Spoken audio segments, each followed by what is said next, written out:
എല്ലാവർക്കും നമസ്കാരം. നമ്മുടെ വിദ്യാവീതിയുടെ പുതിയ ഒരു സെക്ഷനിലേക്ക് നിങ്ങൾക്ക് ഏവർക്കും ഹാർദവമായ സ്വാഗതം. അപ്പം നമ്മുടെ പരീക്ഷയൊക്കെ കഴിഞ്ഞ് നിങ്ങൾ മടുത്ത് വന്നിരിക്കുകയാണെന്ന് എനിക്കറിയാം, അല്ലേ? നിങ്ങൾ ഒരുപാട് ടയേർഡാണ്. പരീക്ഷകളൊക്കെ എളുപ്പമായിരുന്നു എന്നറിഞ്ഞതിൽ ഒരുപാട് സന്തോഷിക്കുന്നു. ഇത്തവണ കേരളത്തിൽ തന്നെ 541 അധ്യാപകരെയാണ് കേട്ടിട്ട് പരീക്ഷ വിദ്യാവീതി എഴുതിപ്പിച്ചേക്കുന്നത്. ചില്ലറ കണക്കൊന്നുമല്ല. അപ്പൊ നിങ്ങൾ എല്ലാവരും തന്നെ ജയിക്കട്ടെ എന്ന് ആശംസിക്കുന്നു. 1-2 കാര്യങ്ങൾ കൂടി നിങ്ങളോട് പറയുന്നു. ആരും പരിഭ്രാന്തരാകേണ്ട കാര്യമൊന്നുമില്ല. സമയമുണ്ട്. നമ്മുടെ റിസൾട്ടുകൾ ഒക്കെ വരാൻ നമുക്ക് ജനുവരി 30-ാം തീയതിക്ക് മുൻപ് നമ്മുടെ റിസൾട്ടുകൾ വരുമെന്നും നിങ്ങൾക്കും പരീക്ഷ എഴുതാൻ പറ്റുമെന്നും ഒക്കെയാണ് അറിയുന്നത്. അപ്പൊ അതുകൊണ്ട് നിങ്ങൾ ആരും സങ്കടപ്പെടാതെ നല്ല സന്തോഷവാന്മാരായിട്ടിരിക്കുക. നമുക്ക് നമ്മുടെ ചോദ്യ പേപ്പറുകളൊക്കെ ഒന്ന് വിശകലനം ചെയ്ത് നോക്കാം. നമ്മളിപ്പോ ചെയ്യുന്ന കാറ്റഗറി 1-ന്റെ മാത്സിന്റെ ക്വസ്റ്റ്യൻ പേപ്പറാണ് ആദ്യം തന്നെ ചെയ്യുന്നത്. ബാക്കിയെല്ലാം പുറകെ നിങ്ങൾക്ക് ടീച്ചർമാർ ചെയ്തു തരുന്നുണ്ട്. അപ്പൊ ഇതിൻ്റെ അകത്ത് നമുക്ക് കിട്ടുന്ന ഉത്തരങ്ങളൊക്കെ നിങ്ങൾ എഴുതിയേക്കുന്നതൊക്കെ ശരിയാണോ, നമ്മൾ പഠിപ്പിച്ച ഭാഗത്തു നിന്ന് വല്ലതും വന്നിട്ടുണ്ടോ എന്നൊക്കെ നിങ്ങൾക്കും ഞങ്ങൾക്കും അറിയാൻ വേണ്ടിയിട്ടുള്ള ഒരു അവസരം കൂടിയാണ്. അപ്പൊ അതുകൊണ്ട് നിങ്ങളിത് കൃത്യമായിട്ട് നോക്കുക. ഞാനിത് അത്യാവശ്യം ചെയ്ത് നോക്കിയിട്ട് തന്നെയാണ് ഇതിന്റെ ഉത്തരം നിങ്ങൾക്ക് പറഞ്ഞു തരുന്നത്. അപ്പൊ അതുകൊണ്ട് തന്നെ നിങ്ങൾ എന്ത് ചെയ്യുക, നിങ്ങൾ ആ ഉത്തരങ്ങൾ തന്നെയാണ് എഴുതിയേക്കുന്നത്. നിങ്ങൾക്ക് എത്ര മാർക്ക് മാത്സിന് കിട്ടിയിട്ടുണ്ട് എന്നുള്ളത് ഇതിന്റെ താഴെ ഒന്ന് കമന്റ് ചെയ്യുകയും ചെയ്യുക. പിന്നെ നിങ്ങൾക്ക് നമ്മുടെ ക്ലാസ്സുകൾ ഉപകാരപ്പെട്ടെങ്കിൽ ആ കാര്യം കൂടി തുറന്നു പറയാൻ വേണ്ടിയിട്ട് പരിശ്രമിക്കാം, മറ്റുള്ളവർക്കൂടി കൂടി ഉപകാരമാവട്ടെ. അപ്പൊ ആദ്യത്തെ ചോദ്യത്തിലേക്ക് പോകാം. നമ്മളിത് എടുത്തിരിക്കുന്നത് ഏത് സെറ്റാണ്? സെറ്റ് ബി ആണ് കേട്ടോ. നമ്മൾ എടുത്തിരിക്കുന്നത് സെറ്റ് ബി ആണ്. ഓക്കെ, അപ്പൊ നമുക്ക് നോക്കാം. ഒന്നാമത്തെ ചോദ്യം ഇതാണ്. 31-ാമത്തെ ചോദ്യം ഇതാണ്. ഗണിത പ്രശ്ന നിർദ്ധാരണ ഘട്ടങ്ങളെ ശരിയായി ക്രമപ്പെടുത്തിയത് ഏത്? ഇതിലേതാണ്? ജസ്റ്റ് വായിച്ചാൽ മതി. നമുക്ക് ആദ്യം നമുക്ക് പ്രശ്നം നിർണ്ണയിക്കണം, പിന്നെ അത് വിശകലനം ചെയ്യണം, ക്രിയ ചെയ്യണം, നിഗമനത്തിലെത്തണം. ഇത് വരുന്ന ഏതാണ്? പ്രശ്ന നിർണ്ണയിക്കൽ. 3, 4, 2, 1 ഏതിലാ വരുന്നത്? ഇതിൽ ഉത്തരം കറക്റ്റ് ആയിട്ടാണ്. ഇത് ആരാ എഴുതിയേക്കെന്ന് വെച്ച് കഴിഞ്ഞാല് ഫർഫദ് സാറിന്റെ ക്വസ്റ്റ്യൻ പേപ്പറാണ്. അപ്പൊ സാറിന്റെ ഉത്തരം ശരിയാണ്. 3, 4, 2, 1 ഇതാണ് അതിന്റെ ഉത്തരം. ഓക്കെ, നമുക്ക് ഓരോരുത്തർ തരുന്നതാണല്ലോ. അടുത്ത ജിയോജിബ്ര രൂപപ്പെടുത്തിയത് ആര്? ഇത് ക്വസ്റ്റ്യൻ പേപ്പർ കുറച്ച് പാടായിരുന്നു കേട്ടോ. നമുക്ക് 100% എളുപ്പമൊന്നും പറയാൻ പറ്റത്തില്ല. പക്ഷെ 2-ന്റെ നല്ല എളുപ്പമാണ്. കുറച്ച് പാടായിരുന്നു. നമ്മൾ 23 മാർക്ക് 24 മാർക്കൊക്കെ പ്രതീക്ഷിച്ചവർക്ക് 20 മാർക്ക് സ്കോർ ചെയ്യാൻ പറ്റുന്ന ക്വസ്റ്റ്യൻ പേപ്പറാണ്. അതിന്റെ താഴേക്ക് നിങ്ങൾ എന്തായാലും കരുതണ്ട, നിങ്ങൾക്ക് കിട്ടും. ഓക്കെ, 18 to 20 നിങ്ങൾക്ക് കിട്ടണം.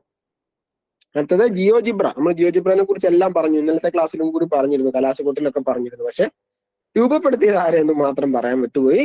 അതിൽ നമ്മൾ ഖേദിക്കുന്നു കേട്ടോ. കാരണം നമ്മൾ അടുത്ത പ്രാവശ്യം കേട്ടോ അതും കൂടി ഇതൊക്കെ ആരാണ് നിർമ്മിച്ചതെന്നും കൂടി നമ്മൾ കണ്ടുപിടിക്കേണ്ടിയിരിക്കുന്നു. ഓക്കെ, ഇതിന്റെ ഉത്തരം എന്ന് പറയുന്നത് മാർക്കസ് ഹോഹൻ വാർട്ടറാണ്.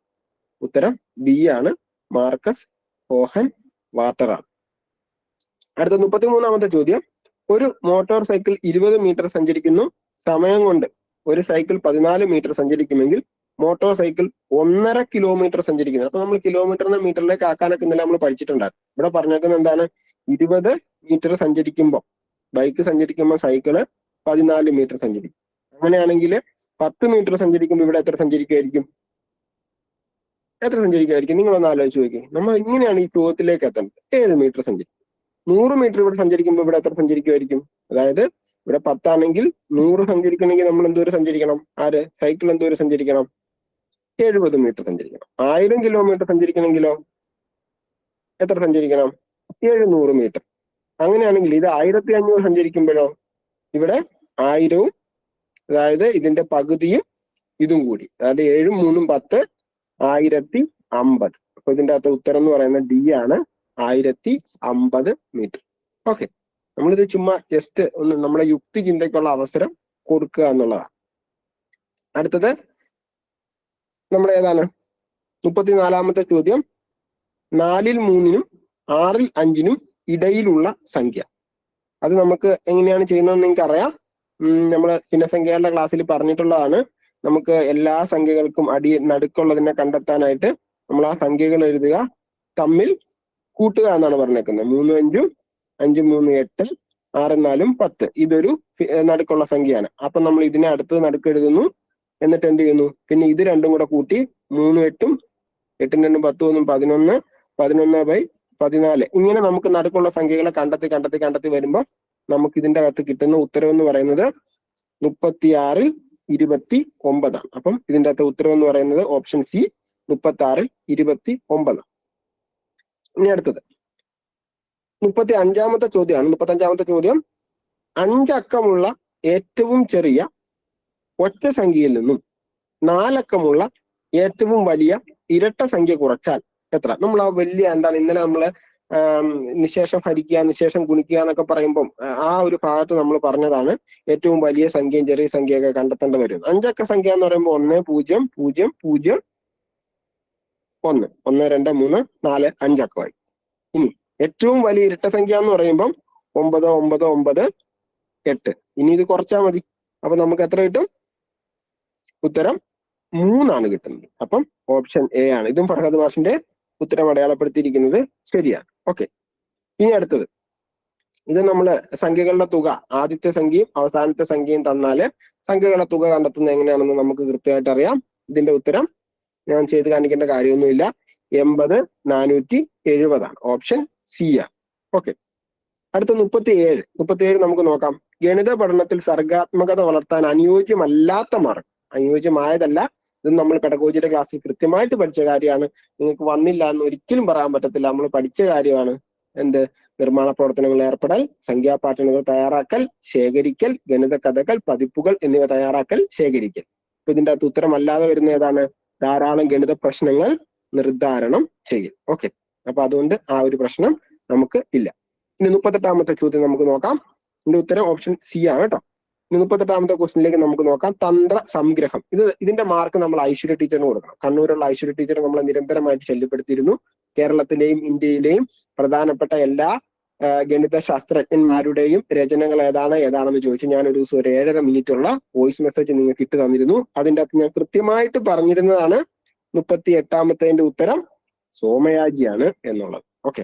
അത് നിങ്ങളത് ശരിയായി കാണും എന്ന് പ്രതീക്ഷിക്കുന്നു.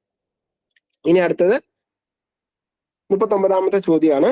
777 777 ഈ രീതിയിൽ 10 സംഖ്യകൾ വരെ എഴുതി എല്ലാ സംഖ്യകളുടെയും തുക കണ്ടാൽ തുകയുടെ 100ന്റെ സ്ഥാനത്ത് വരുന്ന അക്കമേത്? ഇത് നമുക്ക് സമയം എടുത്ത് 1 മിനിറ്റ് എടുത്താൽ നമുക്ക് എന്താണ് എഴുതാവുന്ന കാര്യമുള്ളൂ. 17 പിന്നെ 77 പിന്നെ 777 പിന്നെ 7777 എന്നും പറയാൻ നമുക്ക് ഇങ്ങനെ എഴുതിയിട്ട് വേണമെങ്കിലും കൂട്ടാവുന്നുള്ളൂ.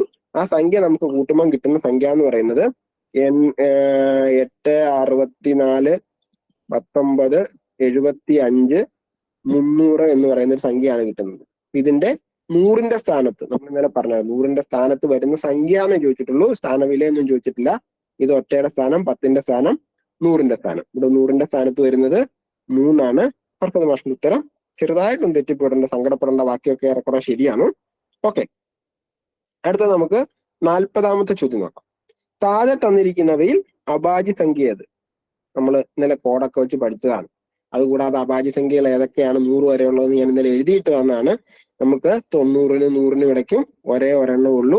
അത് 97 ആണെന്നുള്ളത് ഏത് കൊച്ചു കുഞ്ഞിനും അറിയാവുന്ന കാര്യമാണ്. അതുകൊണ്ട് അത് നമ്മുടെ ഉത്തരം ശരിയായി കാണും. പക്ഷെ ഇത് ഫർഹദ് മാഷ് ഇതിന്റെ തെറ്റിച്ചിട്ടുണ്ട്. തെറ്റിക്കാൻ സാധ്യതയില്ല, കാരണം സാറിന് അത് കാണാതെ അറിയാവുന്ന കാര്യമാണ്. ഓക്കെ. ഇനി 41-ാമത്തെ ചോദ്യം നമുക്ക് നോക്കാം. 41-ാമത്തെ ചോദ്യം, ഇതിന് പകരം, ഈ ചിഹ്നങ്ങൾക്ക് പകരം ഏത് ഈ താഴെ കൊടുത്തിരിക്കുന്നതിൽ ഏത് ചേർത്താലാണ് ഉത്തരം 0 കിട്ടുക എന്നുള്ളതാണ്.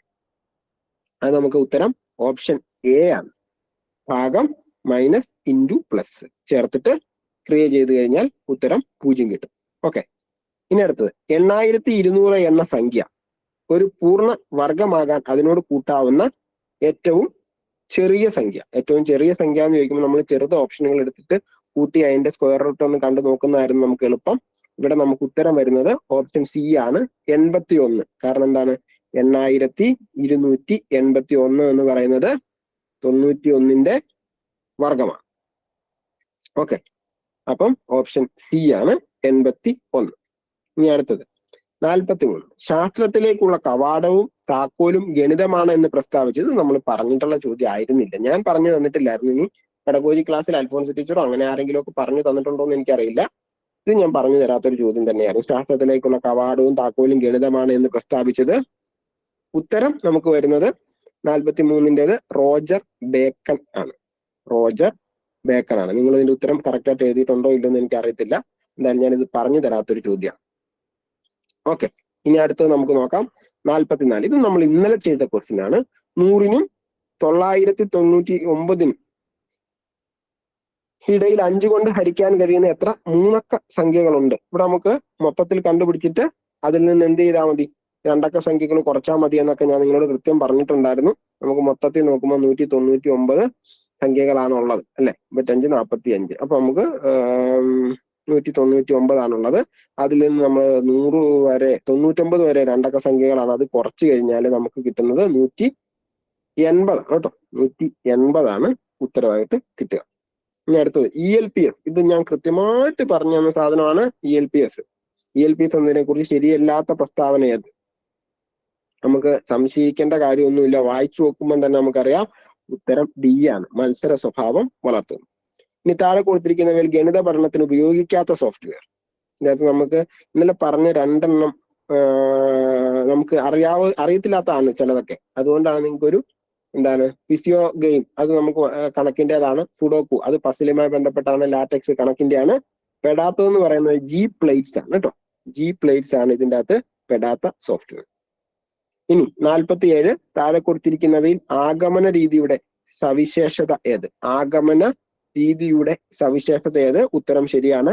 നമുക്ക് എപ്പോഴും എല്ലാ പ്രാവശ്യവും കണക്കുകൾ ചോദിക്കുന്ന ഒരു ചോദ്യം തന്നെയായിരുന്നു. ഉദാഹരണങ്ങളിൽ നിന്നും പൊതു തത്വത്തിലേക്ക്. ഓക്കെ. അടുത്തത് 48. ഇതും ഞാൻ ഇന്നലെ പറഞ്ഞ ചോദ്യമാണ്. ഒരു ത്രികോണത്തിന്റെ ചുറ്റളവ് 20 സെന്റിമീറ്റർ ആയെങ്കിൽ, ചുറ്റളവ് എന്ന് പറയുമ്പം ത്രികോണത്തിന്റെ ചുറ്റുമുള്ള അളവ് 20 സെന്റിമീറ്റർ ആണെങ്കിൽ ഒരു വശത്തിന്റെ നീളം നിങ്ങൾ നോക്കേണ്ട കാര്യം നമ്മൾ പറഞ്ഞിട്ടുണ്ടായിരുന്നു. രണ്ട് ചെറിയ വശങ്ങൾ കൂട്ടുമ്പോൾ അടുത്ത വശത്തിനേക്കാൾ കൂടുതലായിരിക്കണം. അപ്പൊ 10ൽ താഴെയുള്ള ഒരു സംഖ്യ എന്ത് ചെയ്യാവുള്ളൂ? വരാവുള്ളൂ. ഇതിൻ്റെ അകത്ത് 10ൽ താഴെയുള്ള ഒരേ ഒരു സംഖ്യയുള്ളൂ. Option A 9 centimetre. അതിന്റെ ഉത്തരം നിങ്ങൾക്ക് ഈസി ആയിട്ട് ശരിയാക്കാവുന്നതേ ഉണ്ടായിരുന്നുള്ളൂ. പിന്നെ അടുത്തത്, ചുവടെ കൊടുത്തിട്ടുള്ളവയിൽ വാൻ ഹേലിയുടെ ജാമിതീയ പഠന ലെവലുകളിൽ ഉൾപ്പെടാത്തത് ഏതാണ്? ഇത് നമ്മൾ പറഞ്ഞിട്ടില്ലാത്ത ഒരു ചോദ്യമാണ്.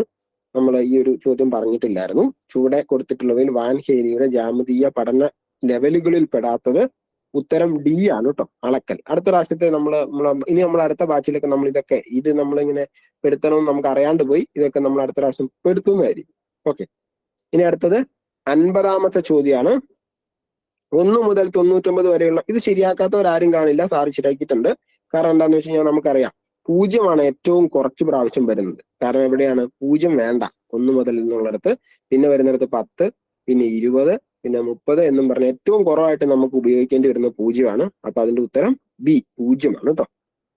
ഇനി 51. തുടർച്ചയായിട്ടുള്ള 7 ഒറ്റ സംഖ്യകളുടെ തുക 63 ആണ്. ഇതിപ്പോ നമുക്ക് അപ്പൊ നടുക്കത്തെ സംഖ്യ കണ്ടുപിടിക്കാനായിട്ട് 63ന് 7 കൊണ്ട് നമുക്ക് എന്ത് ചെയ്താൽ മതി? ഡിവൈഡ് ചെയ്താൽ മതി. അപ്പൊ നമുക്ക് ശരാശരി എന്ന് പറയുന്നത് 9 ആണെന്ന് കിട്ടും. ഇനി അങ്ങോട്ടേക്ക് 3 എണ്ണം 11, 13, 15. ഇനി ഇങ്ങോട്ടേക്ക് 3 എണ്ണം നമുക്ക് ഏതാണ്? 7, 5, 3. സിമ്പിൾ ആണ്. നടുക്ക് 9 വന്നു. അപ്പൊ നമുക്ക് എന്താണ് ഇതിന്റെ ഉത്തരം? ഏറ്റവും ചെറുത് ഏതാണെന്ന് ചോദിക്കുമ്പോൾ ഉത്തരം 3 ആണ്. കണ്ടോ? കറക്റ്റ് സാർ എഴുതിയിട്ടുണ്ട്. ക്ലാസ് കണ്ടവർക്ക് ഈസി ആയിട്ട് നമുക്ക് ചെയ്യാൻ പറ്റുന്ന ഒരു ചോദ്യം തന്നെയായിരുന്നു കേട്ടോ. ഇനി 52. ഏത് രണ്ടക്ക സംഖ്യയിൽ നിന്നും ഏത് രണ്ടക്ക സംഖ്യയിൽ നിന്നും അതിലെ അക്കങ്ങളുടെ തുക കുറച്ചാൽ കിട്ടുന്ന ഉത്തരത്തിന്റെ പ്രത്യേകത? ഇതൊക്കെ നിങ്ങൾക്ക് അപ്പം തന്നെ വേണമെങ്കിൽ ചുമ്മാ ജസ്റ്റ് ചെയ്തു നോക്കാവുന്ന കാര്യമുള്ളൂ. കാരണം 12ൽ നിന്ന് 2 1 3 കുറച്ചാൽ 9 കിട്ടും. ഇനി നമുക്കൊരു 20 കൂട്ടിയെടുക്കാം. 26ൽ നിന്ന് 6 2 8 കുറച്ചാൽ എത്ര കിട്ടും? 18 കിട്ടും. ഇനി നമുക്ക് 38 എടുക്കാം. 8 2 10 1 11. 38ൽ നിന്നും 11 കുറച്ചാൽ അതും കിട്ടുന്നത് എന്തായിരിക്കും? 27 ആയിരിക്കും. അതും 9ന്റെ ഗുണിതമാണ്. അപ്പൊ ഉത്തരം 9ന്റെ ഗുണിതം. സാറിന്റെ ഒരു ഇതെല്ലാം തന്നെ ശരിയാണ് കേട്ടോ. കണക്ക് സാറ് ചെയ്തേക്കുന്നതൊക്കെ ഏറെക്കുറെ ശരി തന്നെയാണ്. ഓക്കെ. ഇനി അടുത്ത 53. 9ന്റെ ആദ്യത്തെ 7 ഗുണിതങ്ങളുടെ തുക നമുക്ക് ചുമ്മാ വേണമെങ്കിൽ എഴുതി കൂട്ടാവുന്നതേ ഉള്ളൂ അല്ലെ. 9ന്റെ ആദ്യത്തെ 7 ഗുണിതങ്ങൾ ഏതൊക്കെയാണെന്ന് ചുമ്മാ നോക്കാൻ പറ്റുന്നതേ ഉള്ളൂ. എന്നിട്ട് അതിന്റെ തുക കൂട്ടിയെടുത്താൽ എത്രയാണെന്നാണ് ചോദിച്ചേക്കുന്നത്. അതിന്റെ ഉത്തരം 252 ആണ്. ഓക്കെ. ഇനി അടുത്തത് 54. ഒരു സംഖ്യയുടെ 1/3 4/3 ഭാഗം, അതായത് 1/3 4/3 ഭാഗം എന്ന് പറയുന്നത് 48 ആണ്. അപ്പൊ 4/4 ഭാഗം എന്ന് പറയുമ്പം 48ന്റെ 48നെ 3 ഭാഗിച്ചിട്ട് ആ ഒരു ഭാഗം കൂടി കൂട്ടിയാൽ മതി. അപ്പൊ നമുക്ക് എത്ര കിട്ടും? 64 എന്ന് കിട്ടും. ഈ പറയുന്ന 4/4 ഭാഗം എന്ന് പറയുന്നത് 64 ആണ്. ഇനി 64നെ 3 കൊണ്ട് ഗുണിച്ചാൽ നമുക്ക് ഉത്തരം 192 എന്ന് കിട്ടും. അപ്പൊ ഉത്തരം എന്ന് പറയുന്നത് D 192 ആണ്. ഇനി അടുത്തത് ഇത് ഞാൻ പറഞ്ഞ ചോദ്യം തന്നെയാണ് കേട്ടോ. ഇത് ഞാൻ പറഞ്ഞു തന്ന ചോദ്യം തന്നെയാണ്. താഴെ കൊടുത്തിരിക്കുന്നവയിൽ തുറന്ന ചോദ്യങ്ങളുടെ പ്രത്യേകതയുമായി ബന്ധമില്ലാത്തത് ഏത്? ബന്ധമില്ലാത്തത് ഏത്? തുറന്ന ചോദ്യങ്ങൾ എന്ന് പറയുമ്പോൾ എന്താണ്? അവിടെ നമുക്ക് അവസരം കൊടുക്കണം. ഇവിടെ നമുക്ക് എന്താണ്? ആവശ്യമായ ദത്തങ്ങൾ ഉണ്ടെങ്കിൽ പിന്നെ അവർക്ക് അതിന്റെ അവസരം കിട്ടുന്നുണ്ടോ? ഇല്ല. അപ്പം ഇതിന്റെ ഉത്തരം എന്ന് പറയുന്നത് സി ആണ്. ആവശ്യമായ ദത്തങ്ങൾ ഉണ്ടാവും. ഇനി 56 ഗണിത പഠനോപകരണങ്ങൾ. പഠിപ്പിച്ച കാര്യം തന്നെയാണ്. നിങ്ങൾ എവിടെ പഠിപ്പിച്ചില്ലെന്നായി പറയണേ? ഇതും ഞാൻ പഠിപ്പിച്ച കാര്യം തന്നെയാണ്. എന്താണ്? സിഗ്മോമീറ്റർ ആണ്. ബാക്കി എല്ലാ മീറ്ററും ഞാൻ പഠിപ്പിച്ചതാണ്. അപ്പൊ അതുകൊണ്ട് സിഗ്മോമീറ്റർ നിങ്ങൾ എന്ത് ചെയ്യണ്ട, എഴുതിയിട്ടുണ്ടാകും എന്ന് ഞാൻ വിചാരിക്കുന്നു. ഓക്കെ. ഇനി 57ാമത്തെ ചോദ്യം. ഒരാൾ 500 രൂപയുടെ നോട്ട് മാറിയപ്പോൾ 10 രൂപ നോട്ടും 20 രൂപ നോട്ടുമാണ് കിട്ടിയത്. ആകെ നോട്ടുകളുടെ എണ്ണം 70 ആയാൽ 10 രൂപ നോട്ടുകളുടെ എണ്ണം എത്ര എന്നാണ് ചോദിച്ചേക്കുന്നത്. ഈ ഉത്തരം ഇതിൻ്റെ അകത്തില്ല. ചോദ്യം തെറ്റാണ്. നമുക്കിത് തെറ്റാണ്, 100% തെറ്റാണ്. അതുകൊണ്ട് പറഞ്ഞു തരാം എങ്ങനെയാന്ന്. നമുക്ക് ഈ ഒരു ചോദ്യത്തിന്റെ അകത്ത് നമ്മൾ തിരുത്തി വന്നില്ലെങ്കിൽ, ചോദ്യം ക്യാൻസൽ ചെയ്തില്ലെങ്കിൽ നമുക്ക് എന്ത് ചെയ്യണം? ഇതിനെതിരെ പരാതിപ്പെടാം. കാരണം എന്താന്ന് വെച്ച് കഴിഞ്ഞാൽ 90 10 രൂപ നോട്ടുകൾ മേടിച്ചാൽ 900 രൂപയായി. ആകെ മാറിയിരിക്കുന്നത് 500 രൂപ നോട്ട് മാത്രമാണ്. ഒരാൾ 500 രൂപ നോട്ട് മാറിയപ്പോൾ എന്നാണ് പറഞ്ഞിരിക്കുന്നത്. എത്ര 500 എന്ന് പറഞ്ഞിട്ടില്ല, അല്ലെങ്കിൽ എത്ര തുക എത്ര മാറിയേക്കുന്നൊന്നും പറഞ്ഞിട്ടില്ല. അപ്പൊ 500 രൂപ നോട്ട് മാറിയാൽ 90 10 രൂപ മേടിച്ചാൽ 900 രൂപയാവും. അപ്പൊ പിന്നെ നമുക്ക് പറ്റത്തില്ല. ഇനി അടുത്തത് 60 × 10 നോക്കിക്കേ. 60 10 മേടിച്ചാലും 600 ആവും. ആകെ 500 ഉള്ളൂ. അപ്പൊ ഇതുമല്ല ഇതുമല്ല. ഇനി 40 10 മേടിച്ചാലും എത്രയായി? 40 10 മേടിച്ചാൽ 400 രൂപയായി അല്ലെ? നമുക്ക് മൊത്തം 70 എണ്ണം മേടിച്ചു എന്ന് പറഞ്ഞു. അപ്പൊ ബാക്കി 20ന്റെ നോട്ടായിരിക്കണം കിട്ടേണ്ടത്. അപ്പൊ 30 × 20 എന്ന് പറയുമ്പം 3 2 6 600 ആയി. അപ്പൊ എന്താണ്? ഈ ഓപ്ഷനും വരത്തില്ല. ഇനി 30 × 10 ആണെങ്കിൽ 300, 20ന്റെ ആയിരിക്കണം. 4 2 8 800, 8 3 11, 1100 രൂപയാവും. അപ്പൊ ഇതിന്റെ അകത്ത് 500 എന്ന് പറയുന്നൊരു തുക വരാനുള്ള ഒരു ഓപ്ഷൻ ഇല്ല. അതുകൊണ്ട് ഈ ഉത്തരം തെറ്റാണ്. ഓക്കെ, നിങ്ങൾക്ക് കിട്ടും, എന്റെ മാർക്ക് എല്ലാവർക്കും കിട്ടും. ഓക്കെ, അടുത്ത 58. അത് നിങ്ങൾ കൂട്ടി എണ്ണിക്കോട്ടെ. എണ്ണുമ്പോൾ അതൊക്കെ നിങ്ങൾ കൂട്ടി എണ്ണിക്കോ. 58 എന്ന് പറയുന്നത് എന്താണ്? ആദ്യത്തെ 20 ഇരട്ട സംഖ്യകളുടെ തുകയുടെയും ആദ്യത്തെ 20 എണ്ണൽ സംഖ്യകളുടെ തുകയുടെയും വ്യത്യാസം. തുക കാണാൻ നിങ്ങളോട് ഞാൻ ഇന്നലത്തെ ക്ലാസ്സിൽ വേഗം എഴുതിയെടുത്തു എന്നും പറഞ്ഞ് ഞാൻ നിങ്ങളോട് പറഞ്ഞു തന്ന കാര്യമാണ് ഇതിന്റെ ഉത്തരം. അതുകൊണ്ട് തന്നെ പ്രത്യേകിച്ച് പറയേണ്ട കാര്യമൊന്നുമില്ല. 210 ആണ്. ഓക്കെ, അടുത്തത് ഒരു വരിയിൽ നിന്നും ഇത് നമുക്ക് ഇന്നലെ ഞാൻ പറഞ്ഞല്ലോ, വരച്ച് കണ്ടുപിടിക്കാവുന്ന കേസേ ഉള്ളൂ. ഒരു വരിയിൽ നിന്നും 10ാമതാണ് ആര് നിൽക്കുന്നത്? ഇദ്ദേഹം നിൽക്കുന്നത്. പിന്നെ പുറകിലത്തെ വരിയിൽ നിന്നും 20ാമത് കഴിഞ്ഞിട്ട് 1 2 3 പേര് കൂടിയുണ്ട്. അങ്ങനെയാണെങ്കിൽ ഇവിടെ 20 എണ്ണം ഉണ്ട്, ഇവിടെ 3 എണ്ണം ഉണ്ട്. ഇയാൾ 10ാമതാണ് നിൽക്കുന്നത്. 20 10 30 33. ഉത്തരം ബി ആണ് കേട്ടോ. ഇനി അടുത്തത് ഇത് ക്രിയേറ്റ് ചെയ്യാൻ പറഞ്ഞിട്ടുണ്ട്. ഇത് നമ്മൾ ക്രിയേറ്റ് ചെയ്യാൻ ഞാൻ നിങ്ങളോട് ഒരുപാട് പ്രാവശ്യം നിങ്ങളുടെ അടുത്ത് പറഞ്ഞു തന്നതാണ്. ആയാൽ ഇത് എന്റെ വില എത്ര എന്ന് ചോദിച്ചേക്കുന്നത് നമുക്ക് എത്രയാണ് കിട്ടുന്നത്? ഓപ്ഷൻ ബി ആണ് കിട്ടുന്നത്, 396. അപ്പൊ നിങ്ങൾ നോക്കുക, നോക്കിയിട്ട് ഇതിന്റെ അകത്ത് എത്ര ഉത്തരം നിങ്ങൾക്ക് ശരിയുണ്ട് എന്ന് നോക്കിയിട്ട് എന്റെ അടുത്ത് ഗ്രൂപ്പിൽ പറയണം. അതുപോലെ നിങ്ങൾ ഈ വീഡിയോയുടെ താഴെ കമന്റ് ചെയ്യണം. നിങ്ങൾ ഈ വീഡിയോ കാണുന്നവരൊക്കെ നിങ്ങൾക്ക് എത്ര മാർക്ക് കിട്ടിയെന്നുള്ളത് അപ്പം നോട്ടിൽ എഴുതി വെച്ചിട്ട് നിങ്ങൾ കൂട്ടിയിട്ട് കൗണ്ട് ചെയ്ത് പറയണം. 20 മാർക്ക് അല്ലെങ്കിൽ 18 മാർക്കിന് മുകളിലേക്ക് നിങ്ങൾ ഉറപ്പായിട്ടും സാധാരണ ഇതിന്റെ അകത്ത് നേടിയിരിക്കും. 18 മാർക്ക് വെച്ച് ആവറേജ് മേടിച്ചാലും 50 85 40 90 മാർക്കായി. നമുക്കത് മതി. ഓക്കെ, പക്ഷെ നമുക്ക് 100 മാർക്കിന് മുകളിൽ കിട്ടും. അപ്പൊ നമ്മൾ എന്ത് ചെയ്യുക? കണക്കിന്റെ പരീക്ഷ അത്ര മോശമായിരുന്നില്ല. നിങ്ങൾ വായിക്കാനും എഴുതാനും ഒക്കെ വന്നേക്കുന്ന ഒരു ബുദ്ധിമുട്ട് കൊണ്ടായിരിക്കാം. എന്തായാലും സംഗതി ഓക്കെ, അടിപൊളിയായിട്ടുണ്ട്, സൂപ്പർ. അപ്പൊ നമുക്ക് എന്ത് ചെയ്യാം? അടുത്ത ക്ലാസ്സിൽ കാണാം. നന്ദി.